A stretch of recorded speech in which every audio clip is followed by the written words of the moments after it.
And a good Thursday to you. Eugenio Suarez hit what proved to be a game-winning 3-run home run as the Mariners beat San Diego 4-3 yesterday. Luke Raley got Seattle on the board first with an RBI double in the second before Gino hit his second 3-run bomb in consecutive days in the fifth. Then it was hang-on time as the Mariners took 2 of 3 from the Padres.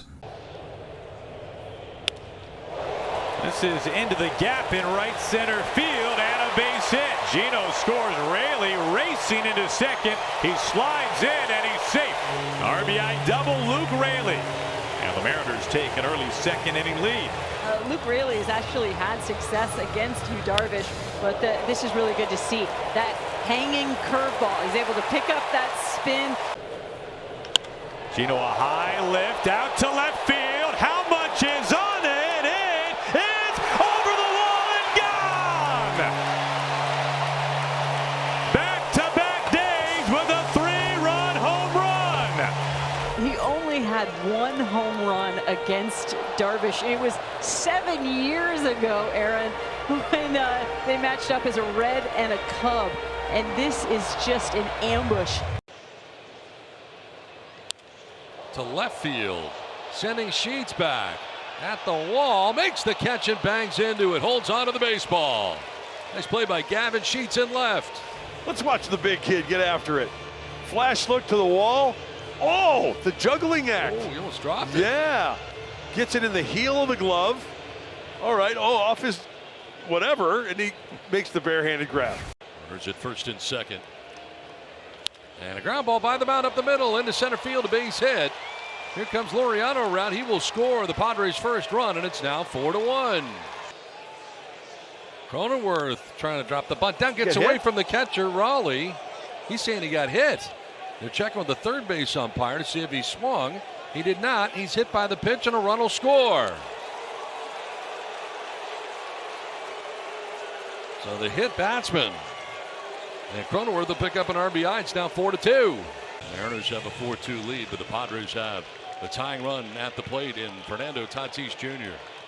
Fly ball headed towards right center field. On the run is Robles, not going to get there. It's down to the track and the wall. Round from second base. Scoring is Cronenworth. RBI double for Tatis. Padres back within a run. Ground ball. Gino's got it.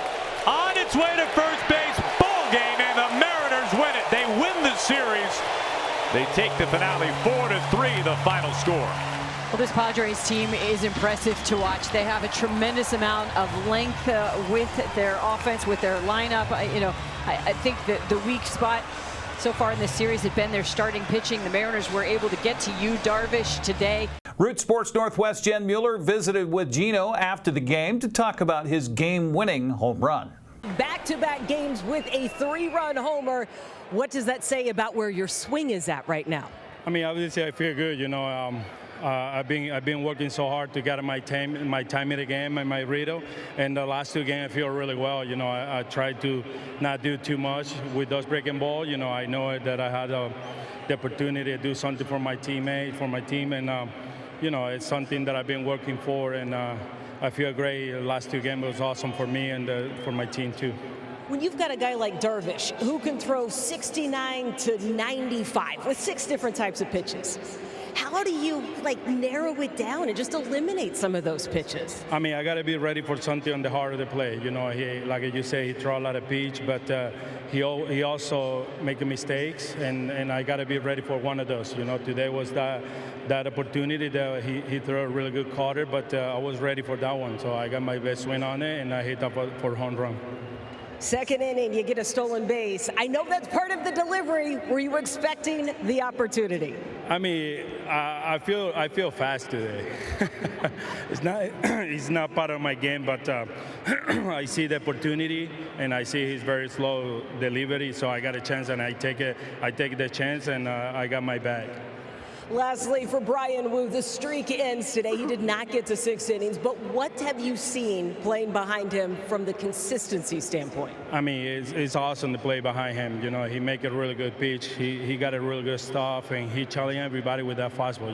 When you got that talent like that, he been pitching really well, and I hope they continue. That's the pitching that he has, and we got to support him behind the plate. Seattle has a travel day today to head to Cleveland before beginning their series with the Guardians tomorrow. That'll be at 4:10 on Root Sports Northwest.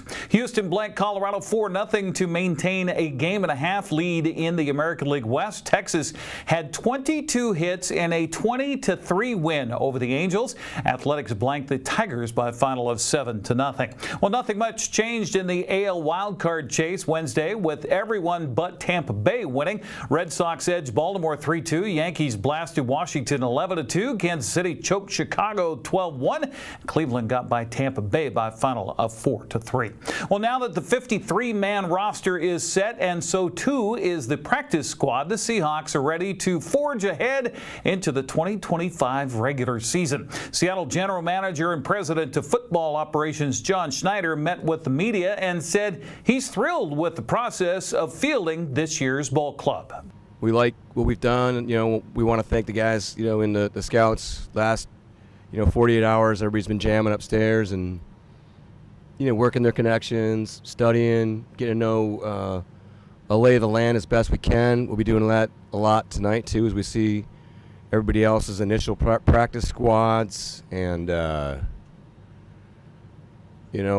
to set up, our initial practice squad and then, maneuvering off of that, adjusting some on the 53. But, really excited about our 70, and, we'll keep working our, that 90 group, too, that, and then all the guys that have been let go, bringing in guys for workouts, having a nice ready list together for the season, and, bringing guys in for workouts, getting physical, and see where we are, see where we can go to, so we can keep the competition going. Seattle will begin the season a week from Sunday at home against the 49ers at Lumen Field. Well, speaking of football, college football season begins this weekend. Actually starts for Central today. The Wildcats hosting Colorado Mesa to kick off the 2025 season. Coming up Saturday, Eastern Washington visits Incarnate Word at 4 o'clock. That'll be on ESPN+. Washington State opens the season at home in Pullman Saturday night at 7 o'clock against Idaho. Washington begins its season an hour later at Husky Stadium against Colorado State. That'll be on the Big Ten Network. Speaking of football, prep football season gets underway with several jamborees coming up this weekend. Starting tomorrow on the NCWLIFE channel, we'll start our preview of the season ahead with a little tease from the head coaches at Kashmir, Eastmont, and Wenatchee. Complete preview interviews will air next week on Wake Up Wenatchee Valley, with Eastmont on Tuesday, Kashmir Wednesday, and Wenatchee on Thursday. That's a look at sports news. I'm Eric Granstrom. Have a happy Thursday.